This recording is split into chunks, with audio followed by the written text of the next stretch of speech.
Yeah, I think obviously we're not too worried about that stage of it yet. We're just, getting through training camp here day by day, and a lot of new faces, obviously. So, just guys getting up to speed and getting into the system work and stuff like that. So it was a good day one. Um, just trying to work in some of the new pieces, though. I mean, that's part of the charm, I guess, of a new season, right? Because you're not going to have the same roster every single year, right? Yeah, no, for sure. That's the beauty of the game. It's very rarely, if ever, you're gonna have the same exact team. So it's a lot of new guys, a lot of new names and faces, and like I said, it's just for them. It's just learning what we do and what's worked for us in the past, and obviously if they have to make changes throughout the year, they will too. So right now we're just focused on what we do and what works, and getting everybody on the same page and get into exhibition stuff, and then just start up game one, ready to go. As a veteran, is that kind of exciting, all those new names and faces, because you're going to be passing along knowledge to guys that are in the organization and hopefully make them grow their skill set in the game so they advance? Yeah, for sure. I mean, every year is exciting, right?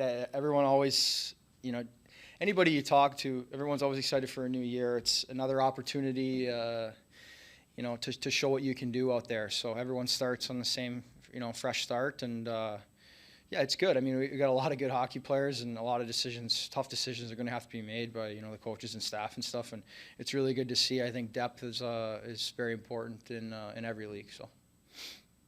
Obviously, last year the culture of the team was one of the biggest strengths. How do you, with new faces, how do you start to lay some of the groundwork for that culture early on? Yeah, I don't think there's necessarily a perfect recipe for that. If there was, everybody would do it.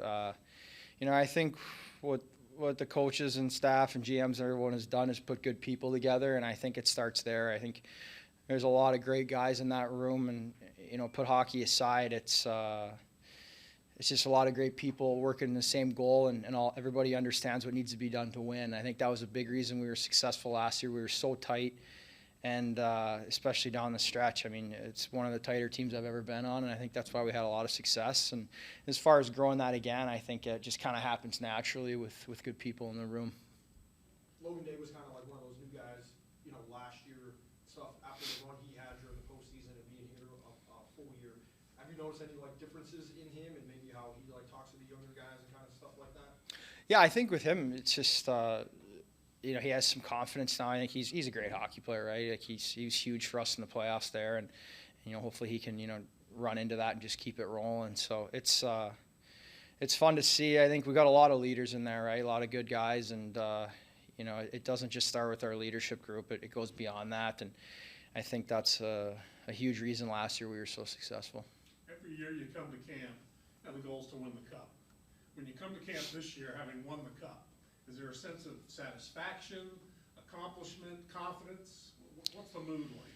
Yeah, to be honest with you, I think the biggest thing for us is kind of turning the page now. I mean, it's great. We won last year. We're very excited about it. Don't get me wrong. We got a lot of key pieces back, and that's great, and we're happy about that. But, I think now it's everyone's back at day one. It's a new year. Every team's different around the league. So, like I said, we're not thinking too far into winning another cup or defending a title or any of that right now. We're just going to get through training camp and kind of go from there and day by day.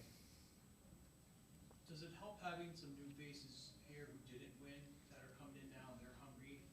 To kind of be a part of what you have here? Yeah, for sure. I think anytime there's new faces, especially rookies and stuff, they're very excited. First training camp, stuff like that. I think there's some energy and some life, but I think you'd be surprised, and I know I can speak for all the other guys too that were here last year. I'm hungrier now than I was last year. I want to win again. Once you get a taste of it, it's nothing like it, right? That's why you play, is to win. So, and I know everybody else is in the same. That was here last year's in the same boat. I want it more this year than I wanted it last year. So it's I can't wait to get going. Really excited. Obviously, can't fast forward to playoffs yet. So. Again, we're just kind of taking it, day by day and get through camp and game one and kind of go from there. Is there going from the top down with Carbs being up with the big club, is there maybe a different attitude that you've noticed is different this year as compared to last year with him taking over the helms and being kind of a younger coach? Yeah, I mean, that's hard to say, I guess. I mean, Carbs is an unbelievable coach, unbelievable person. He brings energy and life and great hockey mind. And I mean, you look at all the staff now, top to bottom. I mean, everybody, just top to bottom. It's incredible, and I don't know if you can find that many places in the NHL, AHL, East Coast League, how it kind of trickles down. So, again, it just goes back to having great people, great leaders, and wanting to win. And I think that's been the mindset every year I've been here, and that's why I love it here. It's the expectations are to win every year, and wouldn't have it any other way. You had a very busy summer, and you had to leave in here to go back home for the birthday too. What was it like processing all those emotions in such a short period of time? Yeah, that was something else. I mean, without my wife, and she's incredible. She's the reason I'm able to do this, and without her, none of that would have been possible. She was, I can't say enough about her. Like, just such a great experience, and everything worked out, right? Like, we were able to win it all. I was able to get back for the birth. Like, everything just kind of trickled and fell. I was very lucky, and like I said, without her hanging back home, her family, my family, all families getting together and supporting her and being around her, and she's just a trooper. So it's, without her, it wouldn't have been able to be possible. So, obviously love her very much, and without her, I'm not able to be here and do what I do every day. So, and I got another son out of it. So it was a lot of fun. 2 kids now. It's keep me on my toes, and it's a lot of fun. How many days after you got back was the birth? So I think Game 7 was on the 21st, right? I think I got back home. When did I get back home? I think 23rd I got back home, 22nd maybe even. No, 23rd. Got back home. My son was born on 28th, so it worked out okay. Plenty of time. Yeah, it wasn't close at all. Yeah.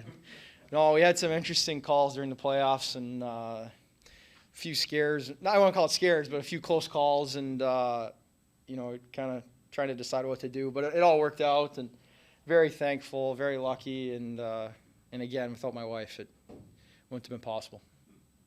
Did you and Josh compare notes? Yeah, right. Yeah, no kidding. Yeah, we should have. Definitely, hopefully, better timing if we decide to have more kids and not have to worry about that. But no, it's a huge blessing. So happy to have 2 boys. They're everything for me and my wife, and it's been a lot of fun. It was a great summer.